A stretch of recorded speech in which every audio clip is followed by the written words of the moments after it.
ನಮಸ್ತೆ ಎಲ್ಲರಿಗೂ. ಇವತ್ತಿನ ಅಧಿವೇಶನಕ್ಕೆ ಸ್ವಾಗತ. ತಮಗೆಲ್ಲರಿಗೂ ಜ್ಞಾನೋದಯ ಯೂಟ್ಯೂಬ್ ಚಾನೆಲ್ ವತಿಯಿಂದ ಸ್ವಾಗತ ಸುಸ್ವಾಗತ ಅಂತ ಹೇಳ್ತಾ, ಸಹೋದಯ ಪರೀಕ್ಷೆಯಲ್ಲಿ ನಡೆದಂತಹ ಎರಡನೆಯ ಪೂರ್ವ ಸಿದ್ಧತಾ ಪರೀಕ್ಷೆಯ ಕನ್ನಡ ಪ್ರಶ್ನೆ ಪತ್ರಿಕೆಯೊಂದನ್ನು ನಾವು ವಿಶ್ಲೇಷಣೆ ಮಾಡ್ತಾ ಹೋಗೋಣ. ಹಾಗಾದರೆ ಯಾವ್ಯಾವ ಪ್ರಶ್ನೆಗಳು ಹೇಗೆಲ್ಲ ಬಂದಿದ್ದಾವೆ ಅನ್ನುವಂಥ ವಿಚಾರಗಳನ್ನ ಇಟ್ಕೊಂಡು ಇವತ್ತು ಚರ್ಚೆಯನ್ನು ಮಾಡ್ತಾ ಹೋಗೋಣ ಅಂತ ಹೇಳ್ತಾ, ತಮಗೆಲ್ಲರಿಗೂ ಮತ್ತೊಮ್ಮೆ ಸ್ವಾಗತ. ಯಾರ್ಯಾರು ಸಬ್ಸ್ಕ್ರೈಬ್ ಮಾಡ್ಕೊಂಡಿಲ್ಲ ಸಬ್ಸ್ಕ್ರೈಬ್ ಮಾಡ್ಕೊಳ್ಳಿ ಅಂತ ಹೇಳ್ತಾ ಇವತ್ತಿನ ಅಧಿವೇಶನವನ್ನು ಪ್ರಾರಂಭ ಮಾಡೋಣ.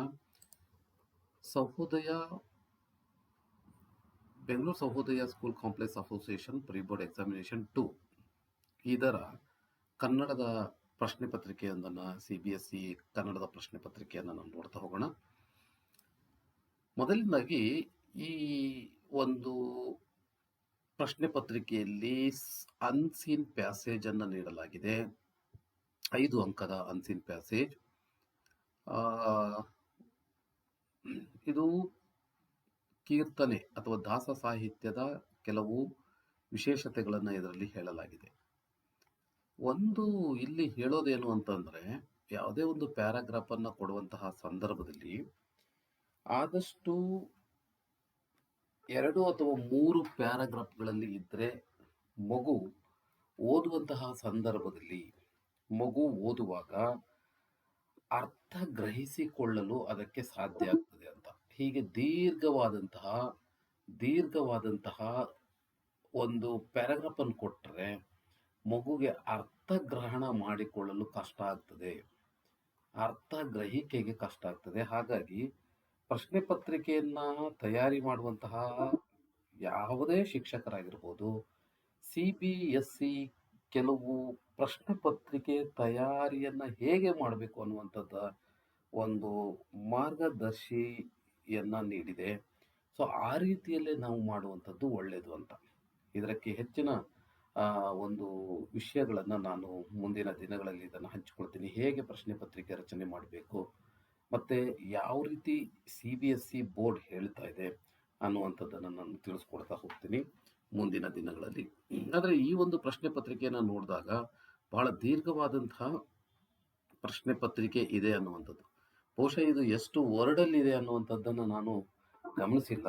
ಆದರೆ ಒಂದು CBSE ಪ್ರಶ್ನೆ ಪತ್ರಿಕೆ ಅನ್ಸೀನ್ ಪ್ಯಾಸೇಜ್ ಅಂದರೆ ಅದು 200 ವರ್ಡ್ಸ್ ಅಲ್ಲಿದ್ರೆ ಅನುಕೂಲ ಅನ್ನುವಂಥದ್ದು. 200 ಪದಗಳು ನೆನ್ಪಿಟ್ಕೊಳ್ಳೋಣ. ಮತ್ತೊಂದು ಸಾರಿ ಮಾಡುವಾಗ 200 ಪದಗಳಿಗಿಂತ 180 200 ಪದಗಳಿಗಿದ್ರೆ ಅದು ಸಾಕು ಅನ್ನುವಂಥದ್ದನ್ನು ನಾವು ನೋಡೋಣ. ಇಲ್ಲಿ ಒಂದು ಮೊದಲನೇ ಪ್ರಶ್ನೆ, ಅದರ ಉತ್ತರವನ್ನು ಕೂಡ ನಾವು ನೋಡ್ತಾ ಹೋಗೋಣ. ಉತ್ತರ ಕೀಯಲ್ಲೂ ಇರೋದ್ರಿಂದಾಗಿ ನಾವು ಉತ್ತರ ಕೀಯನ್ನು ಕೂಡ ನಾವು ಅಂದರೆ ಆ ಉತ್ತರದ ಪ್ರತಿಯನ್ನು ಕೂಡ ನಾವು ನೋಡ್ತಾ ಹೋಗೋಣ. ಮೊದಲನೇ ಪ್ರಶ್ನೆಗೆ ಜೀವನದ ಅತೃಪ್ತಿಗೆ ಕಾರಣ ಅಂದರೆ ಇದ್ದುದರಲ್ಲಿ ಸುಖ ಕಾಣದೇ ಇರುವುದು ಅನ್ನುವಂತಹ ಉತ್ತರವನ್ನು ನೀಡಲಾಗಿದೆ. ಅದು ಸರಿಯಾಗಿದೆ ಅಂತ ನಾನು ಅಂದ್ಕೊಂಡಿದ್ದೇನೆ. ಹಾಗಾಗಿ ಅದು ಸರಿಯಾಗಿದೆ. ಉತ್ತರ 1, ಜೀವನದಲ್ಲಿ ಇದ್ದುದರಲ್ಲಿಯೇ ಸುಖ ಕಾಣದೇ ಇರುವುದು ಅನ್ನುವಂಥದ್ದು 1. ಎರಡನೇ ಪ್ರಶ್ನೆ ಯಾವುದು ಅಂದರೆ, ದಾಸರು ತಮ್ಮ ಕೀರ್ತನೆಗಳಲ್ಲಿ ಇವುಗಳನ್ನು ಘನೀಕರಿಸಿದ್ದಾರೆ ಅನ್ನುವಂಥದ್ದಿದೆ. ಅದು ಉತ್ತರ ಇರುವಂಥದ್ದು. ಆರ್ಥತೆ, ಆಧ್ಯಾತ್ಮಿಕತೆ ಅನ್ನುವಂಥ ಉತ್ತರವನ್ನು ನೀಡಲಾಗಿದೆ. ಅದು ಕೂಡ ಸರಿಯಾಗಿದೆ. ಮೂರನೇದು, ಈ ನುಡಿಗಳು ಯಾವ್ಯಾವ ನುಡಿಗಳನ್ನು ಇಲ್ಲಿ ಹೇಳಲಾಗಿದೆ ಅನ್ನುವಂಥದ್ದು. ಸೊ ಹಾಗಾಗಿ ಇಲ್ಲಿ ದಾಸ ಸಾಹಿತ್ಯದಲ್ಲಿ ಕಲ್ಲಾಗು ಮತ್ತು ಈಸಬೇಕು, ಜಾಲಿಯ ಮರದಂತೆ ಇವು ಇದೆ. ತಲ್ಲಣಿಸದಿರು ಖಂಡ್ಯ ತಾಳು ಮನವೇ ಇದು ಇಲ್ಲದೆ ಇರುವಂಥದ್ದು. ಇದು ಕನಕದಾಸರ ಪದ್ಯವಾಗಿದೆ, ಆದರೆ ಅಲ್ಲಿ ಅದನ್ನು ನೀಡಲಾಗಿಲ್ಲ. ಹಾಗಾಗಿ 1, 3, 4 ಅನ್ನುವಂಥದ್ದು ಸರಿಯಾದಂತಹ ಉತ್ತರ ಆಗಿದೆ. 1, 3, 4 ಸರಿಯಾದಂತಹ ಉತ್ತರ ಆಗಿದೆ ಅನ್ನುವಂಥದ್ದು.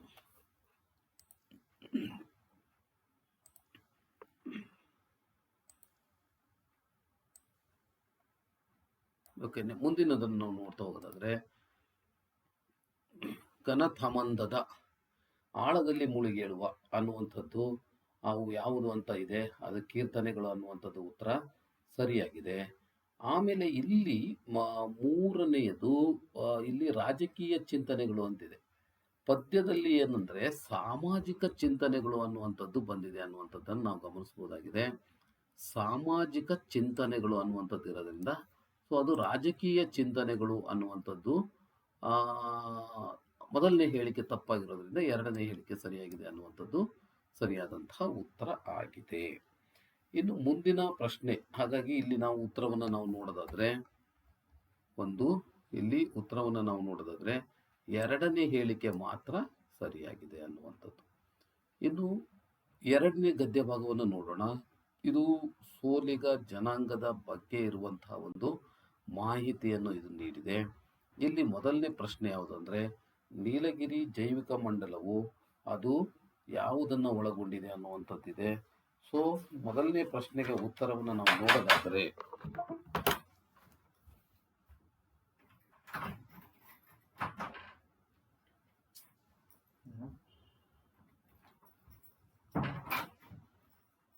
ಮೊದಲನೇ ಪ್ರಶ್ನೆಗೆ ಯಾವುದು ಉತ್ತರ ಅನ್ನುವಂಥದ್ದನ್ನು ನಾವು ನೋಡೋದಾದ್ರೆ ನೀಲಗಿರಿ ಜೈವಿಕ ಮಂಡಲವು ಈ ಘಟ್ಟಗಳನ್ನು ಒಂದುಗೂಡಿಸುತ್ತದೆ ಅನ್ನುವಂಥದ್ದಿದೆ. ಸೊ ಅದು ಯಾವುದು ಉತ್ತರ ಅನ್ನುವಂಥದ್ದು ಪಶ್ಚಿಮ ಮತ್ತು ಪೂರ್ವ ಅನ್ನುವಂಥದ್ದು ಸರಿಯಾದಂತಹ ಉತ್ತರ ಆಗಿದೆ. ಸೊ ಹಾಗಾಗಿ ಅದು ಪಶ್ಚಿಮ ಮತ್ತು ಪೂರ್ವ, ನಾಲ್ಕನೇ ಉತ್ತರ ಪಶ್ಚಿಮ ಮತ್ತು ಪೂರ್ವ. ಸೊ ಅದು ಉತ್ತರ ಸರಿಯಾಗಿದೆ. ನೆಕ್ಸ್ಟ್ ಮುಂದಿನ ಹಂತದಲ್ಲಿರುವಂಥದ್ದು ಬಿಳಿಗಿರಿ ರಂಗನಾಥ ಸ್ವಾಮಿ ದೇವಾಲಯದ ಇದು 6 ಕುಲ ಅನ್ನುವಂಥದ್ದು ಉತ್ತರ. ಸೊ 6 ಕುಲ. ಆಮೇಲೆ ಆದಿ ಕಾರ್ಯಕ್ರಮವನ್ನು ಮುನ್ನಡೆಸುತ್ತಿರುವವರು ಯಾರು? ಸಮೀರಾ ಅನ್ನುವಂಥದ್ದು ಉತ್ತರ ಸರಿಯಾಗಿದೆ. ಸೊ ಹಾಗಾಗಿ ಸಮೀರಾ. ನೆಕ್ಸ್ಟ್ ಸೋಲಿಗರ ಹಿರಿಯರ ಜ್ಞಾನ ಪೀಳಿಗೆಗೆ ತಲುಪದೇ ಇರಲು ಕಾರಣ ಅನ್ನುವಂಥದ್ದನ್ನು ಅಲ್ಲಿ ನೀಡಲಾಗಿದೆ. ಸೊ ಅದು ಯುವ ಜನಾಂಗ ಇದು ತೆರೆದುಕೊಂಡಿರುವುದು ಅನ್ನುವಂಥದ್ದಿದೆ ಸರಿಯಾದಂಥ ಉತ್ತರ. ನೆಕ್ಸ್ಟು ಸೋಲಿಗರ ಜ್ಞಾನವು ಇಲ್ಲಿತ್ತು, ಅದು ಕಾಡಿನ ಹಾದಿಗಳಲ್ಲಿ ಅನ್ನುವಂಥದ್ದಿದೆ ಸರಿಯಾದಂಥ ಉತ್ತರ. ಮುಂದಿನ ಪ್ರಶ್ನೆಗಳನ್ನು ನೋಡೋಣ. ಸೊ ಮುಂದಿನ ಪ್ರಶ್ನೆಗಳನ್ನು ನಾವು ನೋಡೋದಾದ್ರೆ ಅದರಲ್ಲಿ ಪೂತಿನ ವಿರಚಿತ ಶಬರಿ ಎಂಬ ಗದ್ಯ ಭಾಗ ಅಂತ ಇದೆ. ಸೊ ಇದು ಪ್ರಶ್ನೆ ತಪ್ಪಾಗಿದೆ. ಇದು ಮೂರ್ತಿರಾವ್ ಅವರು ಬರೆದಂತ ಒಂದು ಕಥೆಯಾಗಿದೆ. ಹಾಗಾಗಿ ಅದನ್ನು ನಾವು ಹೇಳಬೇಕಾಗಿತ್ತು. ಹಾಗಾಗಿ ಈ ತರದ ಪ್ರಶ್ನೆ ತಪ್ಪು ಆದರೆ ಮಕ್ಕಳಿಗೂ ಕೂಡ ಗೊಂದಲ, ಶಿಕ್ಷಕರಿಗೂ ಗೊಂದಲ. ಈ ತಪ್ಪುಗಳನ್ನು ನಾವು ಇಲ್ಲಿ ಮಾಡದೇ ಇರುವಂಥದ್ದು ಒಳ್ಳೆಯದು ಅಂತ ಹೇಳ್ತಾ ಇದ್ದೀವಿ. ಸೊ ಕೃಷ್ಣಮೂರ್ತಿ ಅಜ್ಜಂದಿರು ಅನ್ನುವಂಥದ್ದನ್ನು ಇಲ್ಲಿ ಕೇಳಿದ್ದಾರೆ. ಇದು ಸಾಮಾನ್ಯವಾಗಿ ಎಲ್ಲ ಇದರಲ್ಲೂ ಇದೆ. ಸೊ ಇಲ್ಲಿ 4-5 ಪ್ರಶ್ನೆಗಳಿದೆ. ಈ ಪ್ರಶ್ನೆಗಳಿಗೆ ಉತ್ತರಗಳನ್ನು ಇಲ್ಲಿಯೂ ಕೂಡ ನೀಡಲಾಗಿದೆ. ಹಾಗಾಗಿ ಸಾಮಾನ್ಯವಾಗಿ ಉತ್ತರಗಳು ಸರಿಯಾಗಿದೆ ಅಂತ ಅಂದ್ಕೊಳ್ಳೋಣ. ಸೊ ಉತ್ತರಗಳು ಸರಿಯಾಗಿದೆ. ಮುಂದಿಂದು ಅದು ಹಸಿರು ಪದ್ಯದಲ್ಲಿ ನಾವು ಈ 5 ಪ್ರಶ್ನೆಗಳನ್ನು ನಾವು ನೋಡ್ಬೋದು. 5 ಪ್ರಶ್ನೆಗಳಿಗೆ ಉತ್ತರಗಳು ಹೇಗಿದೆ ಅನ್ನುವಂಥದ್ದನ್ನು ನೋಡೋಣ. ನಾವು ನೀಡಿರುವಂಥ ಉತ್ತರಗಳು ಹೇಗಿದೆ. ಕವಿಯಾತ್ಮ ಅನ್ನುವಂಥದ್ದು ಇದು ಉತ್ತರಗಳು ಕೂಡ ಸರಿಯಾಗಿದೆ ಅಂತ ಅಂದ್ಕೊಳ್ಳೋಣ. ಪ್ರಶ್ನೆಗಳಿಗೆ ಉತ್ತರಗಳು ಸರಿಯಾಗಿದೆ. ಇನ್ನು ವ್ಯಾಕರಣ ಭಾಗದಲ್ಲಿ ನಾವು ನೋಡೋದಾದ್ರೆ ಬೇಲಿ ಎದ್ದು ಹೊಲ ಮೇದ ಹಾಗೆ ಅನ್ನುವಂಥದ್ದಿದೆ. ಸೊ ಇದರಲ್ಲಿ ಒಂದು ಬಹಳ ಸ್ಪಷ್ಟವಾಗಿ ನಾವು ಗಮನಿಸಬೇಕು. ಅಕರ್ಮಕ ಸಕರ್ಮಕ ಅನ್ನುವಂಥದ್ದನ್ನು ನೀಡಿದ್ದಾರೆ. ಕ್ರಿಯಾಪದ ಧಾತು ಕೇಳಿದ್ರೆ ಸಾಕು ಅನ್ನುವಂಥದ್ದು, ಧಾತು ಕೇಳಿದ್ರೆ ಸಾಕಾಗ್ತಾ ಇತ್ತು ಅನ್ನುವಂಥದ್ದು ಒಂದು ಅಷ್ಟೇ. ಕ್ರಿಯಾಪದದ ಧಾತು ಸಾಕು, ಅವುಗಳ ರೂಪ ಅನ್ನುವಂಥದ್ದನ್ನು ಅದು CBSE ಬೇಡ ಆಗಿತ್ತು ಅನ್ನುವಂಥದ್ದು ಒಂದು. ಎರಡನೇದು CBSE ಯಾವಾಗಲೂ ಆಯ್ಕೆಯನ್ನು ಕೊಡುವಾಗ ಈ ರೀತಿಯ ಗೊಂದಲದ ಆಯ್ಕೆಗಳನ್ನ ಈಗ ಕೊಡುವ ಹಾಗಿಲ್ಲ. ಮುಂದಿನ ದಿನಗಳಲ್ಲಿ ನಾನು ಅದನ್ನು ಹೇಳ್ತೀನಿ. ಯಾವ ಒಂದು ಪ್ರಶ್ನೆ ಪತ್ರಿಕೆಯಲ್ಲಿ ಹೇಗೆ ಪ್ರಶ್ನೆಗಳನ್ನು ನಾವು ಡಿಸೈನ್ ಮಾಡಬೇಕು, ರಚನೆ ಮಾಡಬೇಕು ಅನ್ನುವಂಥದ್ರ ಬಗ್ಗೆ ಒಂದು ಸೆಷನನ್ನು ನಾನು ಮಾಡ್ತಾ ಇದ್ದೀನಿ. ಸೊ ದಯಮಾಡಿ ನೀವೆಲ್ಲರೂ ಅದನ್ನು ಮನದಲ್ಲಿ ಇಟ್ಕೊಳ್ಳಿ ಅನ್ನುವಂಥದ್ದು ಒಂದು. ಇದು 7 ಅಕರ್ಮಕ ಮೇಯು ಸಕರ್ಮಕ ಅನ್ನುವಂಥದ್ದು ಸರಿ ಇದೆ. ಹಾಗಾಗಿ ಅದು ಸರಿಯಾದ ಉತ್ತರ. ಇನ್ನು ಸರ್ವಜನ ಅಂತ ಬಂದರೂ ಕೂಡ ಅದು ಪ್ರಥಮ ವಿಭಕ್ತಿ ಆಗಿರ್ತದೆ ಅನ್ನುವಂಥದ್ದು. ಎರಡನೇದು. ಮೂರನೇದು ಮೂರನೇದು ಇಲ್ಲಿ ಮಕ್ಕಳಿಗೆ ಸ್ವಲ್ಪ ಇದು ಓದಿ ಅದನ್ನು ಅರ್ಥ ಮಾಡಿಕೊಳ್ಳೋದು ಸ್ವಲ್ಪ ಕಷ್ಟ ಆಗುತ್ತೆ.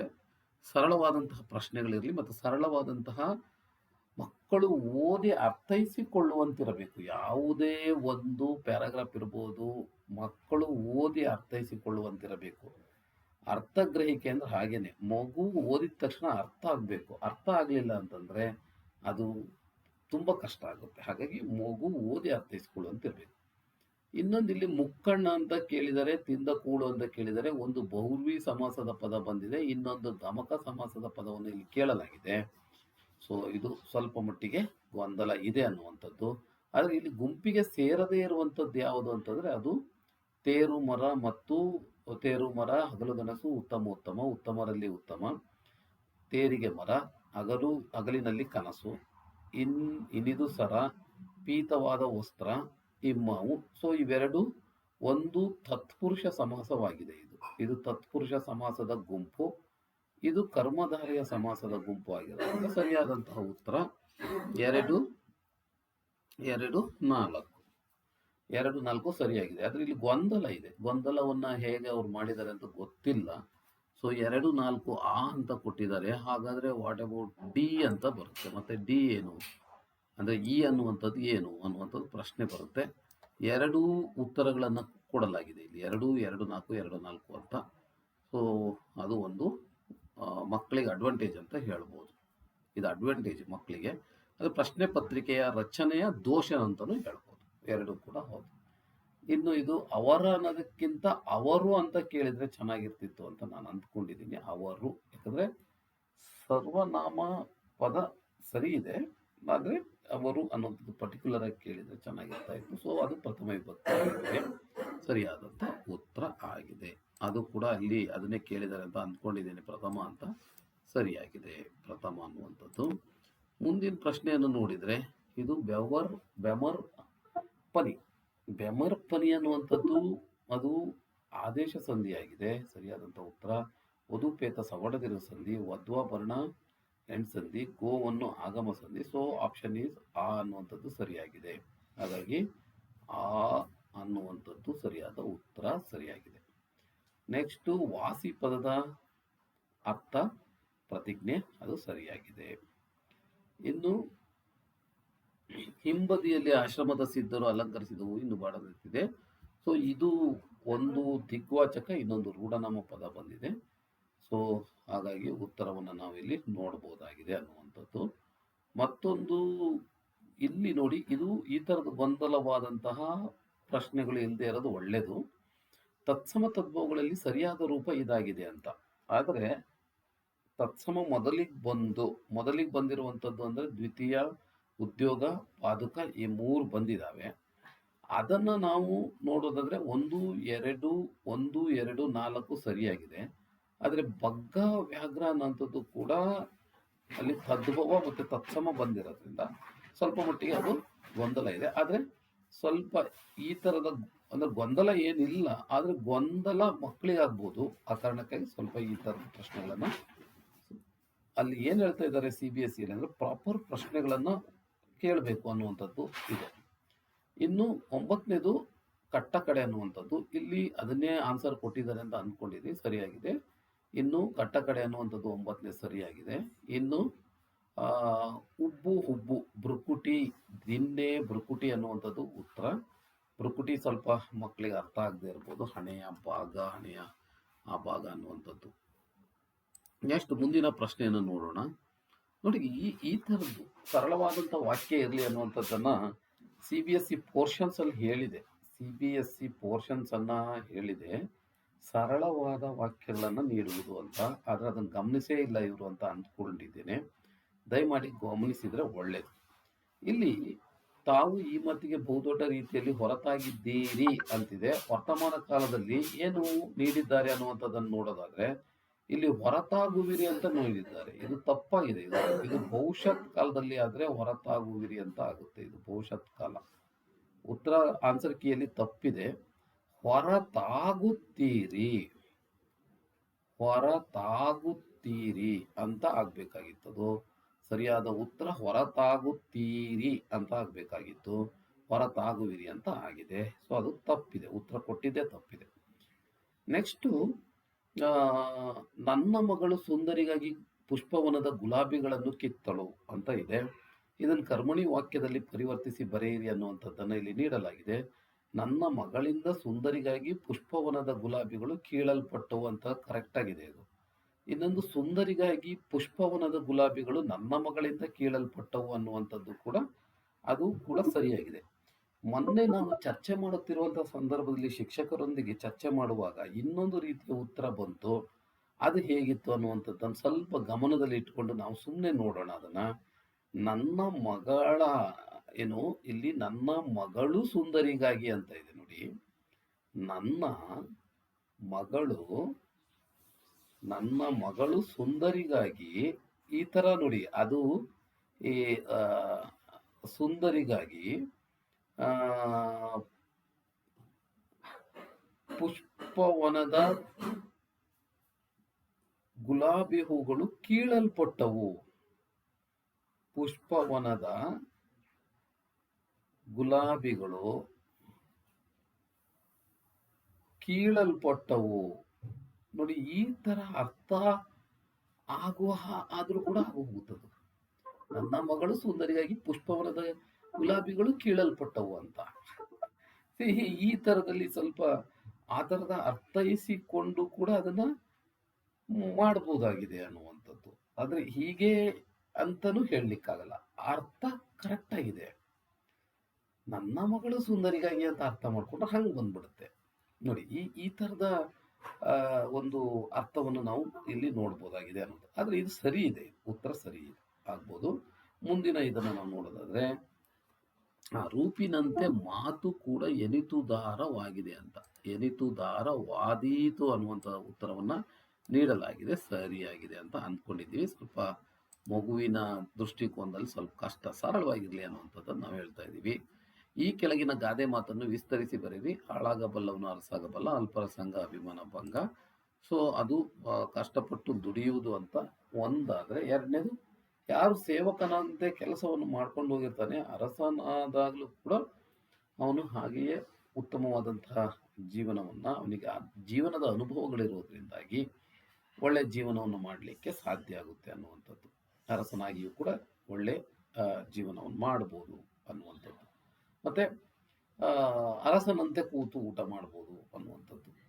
ಇನ್ನೊಂದು ಅಲ್ಪರ ಸಂಘ ಅಭಿಮಾನ ಭಂಗ. ಸೊ ಇದು ಕೂಡ ಉತ್ತಮರ ಸಂಘವನ್ನು ಮಾಡುವುದು ಒಳ್ಳೆಯದು ಅನ್ನುವಂಥದ್ದನ್ನ ಅರ್ಥ ಕೊಡ್ತಾ ಇದೆ. ಸರಿಯಾಗಿದೆ ಅನ್ನುವಂಥದ್ದು. ಇನ್ನು ಕುಡಿದ ನೀರು ಅಲುಗದ ಹಾಗೆ, ಇದು ನುಡಿಗಟ್ಟನ್ನ ಬಳಸ್ಬಿಟ್ಟು ಬರೆಯಿರಿ ಅಂತಿದೆ. ಅಂದ್ರೆ ಯಾವುದೇ ಸಮಸ್ಯೆ ಆಗದ ಹಾಗೆ ಅನ್ನುವಂಥ ಅರ್ಥವನ್ನ ಇದು ಕೊಡುತ್ತೆ. ಕುಡಿದ ನೀರು ಅಲುಗದ ಹಾಗೆ ಅಂದ್ರೆ ಸಮಸ್ಯೆ ಇಲ್ಲದೆ, ಯಾವುದೇ ಸಮಸ್ಯೆ ಇಲ್ಲದೆ, ಯಾವುದೇ ತೊಂದರೆ ಇಲ್ಲದೆ ಅನ್ನುವ ಅರ್ಥವನ್ನು ಕೂಡ ಇದು ಕೊಡುತ್ತೆ. ಯಾವುದೇ ತೊಂದರೆ ಇಲ್ಲದೆ ಅನ್ನುವಂಥ ಅರ್ಥವನ್ನು ಕೊಡುತ್ತೆ. ಹಾಗಾಗಿ ಇದು ವ್ಯಾಘ್ರಗೀತೆ ಪಾಠದಲ್ಲಿ ಬರುತ್ತೆ. ಸೊ ಅದು ಸಾಮಾನ್ಯವಾಗಿ ಮಗುವಿನ ವಿವೇಚನೆಗೆ ಮತ್ತು ಸೃಜನಶೀಲತೆಗೆ ಅದನ್ನು ಬಿಡುವಂಥದ್ದಾಗಿದೆ ಅಂತ. ಮುಂದಿನ ಪ್ರಶ್ನೆಗಳನ್ನು ನೋಡೋಣ. ಅದು ವಸಂತ ಅನ್ನುವಂಥ ಸರಿಯಾದಂಥ ಉತ್ತರ. ಜನರಲ್ಲಿ ಭೀತಿ ಹುಟ್ಟಿಸಲು ಅನ್ನುವಂಥದ್ದು ಸರಿಯಾದ ಉತ್ತರ. ಆಧ್ಯಾತ್ಮಿಕ ರತ್ನ ಅನ್ನುವಂಥ ಸರಿಯಾದಂಥ ಉತ್ತರ. ಅಜ್ಞಾನಿಗಳ ಅನ್ನುವಂಥದ್ದು ಸರಿಯಾದ ಉತ್ತರ. ಮಾಡಿದ ತಪ್ಪನ್ನು ಸರಿಪಡಿಸಲು ಸಾಧ್ಯವಿಲ್ಲ ಅನ್ನುವಂಥದ್ದು ಕೂಡ ಸರಿಯಾದಂಥ ಉತ್ತರ ಆಗಿದೆ. ಸೊ ಅದನ್ನ ಇಲ್ಲಿ ನೀಡಲಾಗಿದೆ. ಮುಂದಿನ ಪ್ರಶ್ನೆ ಸಾಮಾನ್ಯವಾಗಿ ಇಲ್ಲಿ ಒಂದು ಗಮನಿಸಬೇಕಾದ ಧ್ವನಿವರ್ಧಕಗಳ ಹಾವಳಿಯನ್ನು ತಪ್ಪಿಸುವಂತೆ, ಇದು ಒಂದು ಸರಿ ಯಾವುದೋ ಒಂದು ಮಾಡೆಲ್ ಕ್ವಶನ್ ಪೇಪರ್ ಅಲ್ಲಿ ಬಂದಿದೆ. ಅದು ಅಂದ್ರೆ ಮಾದರಿ ಪ್ರಶ್ನೆ ಪತ್ರಿಕೆಯಲ್ಲಿ ಬಂದಿದೆ.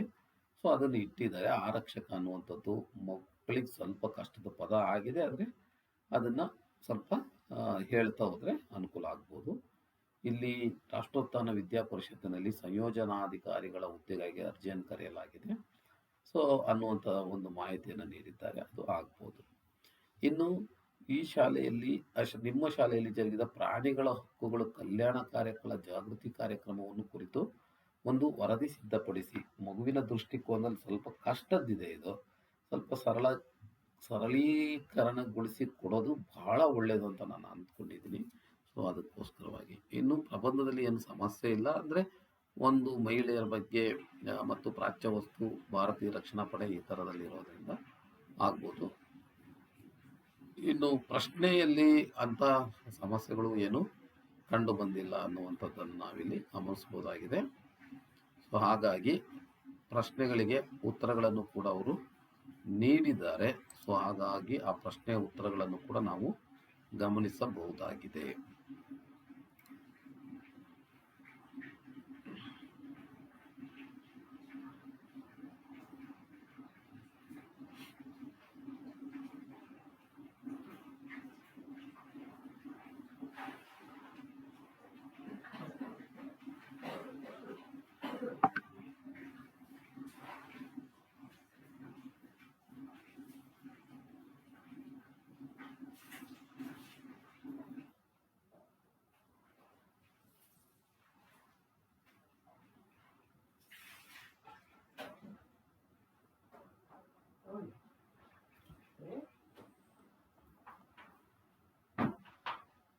ಸೊ ಉತ್ತರಗಳು ಸಾಮಾನ್ಯವಾಗಿ ಮಕ್ಕಳ ಒಂದು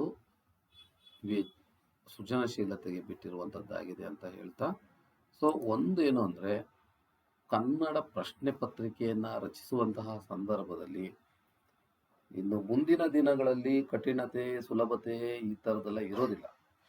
ಸಾಮರ್ಥ್ಯ ಆಧಾರಿತವಾದ ಪ್ರಶ್ನೆ ಪತ್ರಿಕೆಗಳು ಅಂತ ಇರುತ್ತೆ. ಸಾಮರ್ಥ್ಯ ಆಧಾರದ ಮೇಲೆ ಹೇಗೆಲ್ಲ ಮಾಡುವಂಥದ್ದು ಅನ್ನುವಂಥದ್ದು ಮತ್ತು ಮುಂದಿನ ದಿನಗಳಲ್ಲಿ ಪ್ರಶ್ನೆ ಪತ್ರಿಕೆಯ ಒಂದು ಏನು ರಚನೆಯೂ ಕೂಡ ವಿಭಿನ್ನವಾಗಿ ಬರಬಹುದು ಅನ್ನುವಂಥದ್ದು ಕೂಡ ನಮ್ಮ ಅನಿಸಿಕೆಯಾಗಿದೆ ಅಂತ ಹೇಳ್ತಾ ಇವತ್ತಿನ ಅಧಿವೇಶನಕ್ಕೆ ಎಲ್ಲರಿಗೂ ಧನ್ಯವಾದಗಳು.